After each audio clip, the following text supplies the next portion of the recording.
Welcome to the fascinating world of mind over matter, where the power of perception can be just as potent as any pill. The placebo effect, a phenomenon where inert substances or treatments produce real, measurable results, has been observed for centuries.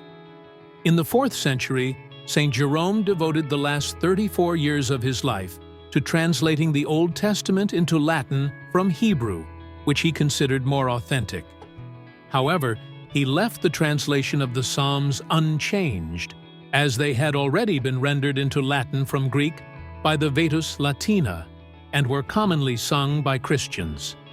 Thus, he did not correct the error in verse 9 of Psalm 116, Placebo Domino in regione vivorum, I shall please the Lord in the land of the living, even though the original Hebrew, Ithalikeh lipni Iva Bartzvot Ha-Hayim, should be translated as, I walk before the Lord in the land of the living.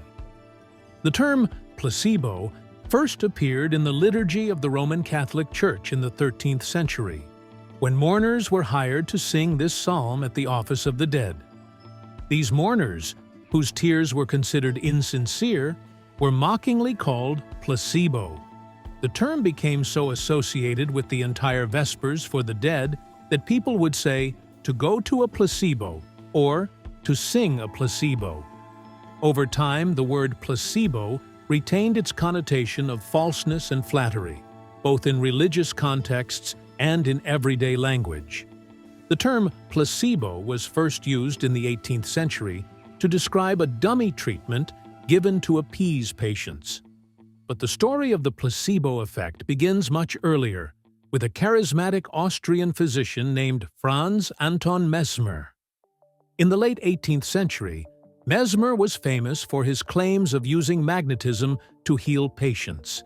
He believed that an invisible force, which he called animal magnetism, could be harnessed to cure a range of ailments. Mesmer's treatments involved waving magnets over his patients, who would often fall into a trance-like state and report feeling cured. His claims caught the attention of King Louis XVI of France, who was so intrigued, or dare I say, mesmerized, that he ordered a study to investigate Mesmer's methods, led by a committee that included the French chemist Antoine Lavoisier and Benjamin Franklin, who was then the American ambassador to France, aimed to test the effects of Mesmer's magnetism.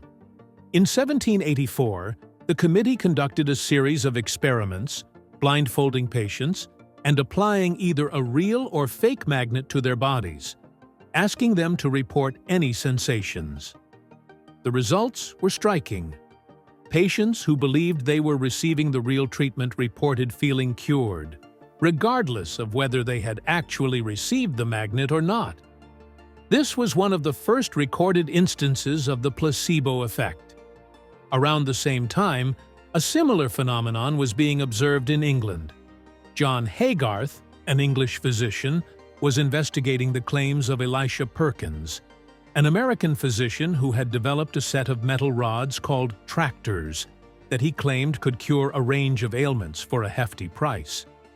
Haygarth was skeptical of Perkins's claims, and he designed an experiment to test the effects of the tractors.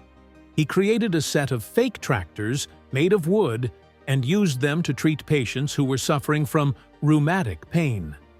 To his surprise, many of his patients reported significant relief from their symptoms, despite the tractors being nothing more than inert wood.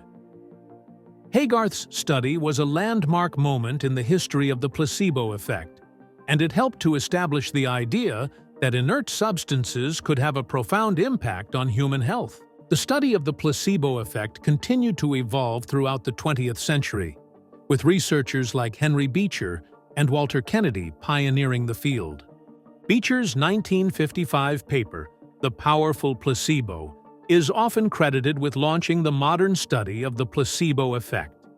Today, we know that the placebo effect is a complex phenomenon, driven by a range of factors including expectation, conditioning, and social learning. But the story of the placebo effect begins with these early pioneers, who first discovered the incredible power of the human mind to heal itself. If you liked this video, don't forget to like, subscribe, and hit the bell icon. Thanks for watching.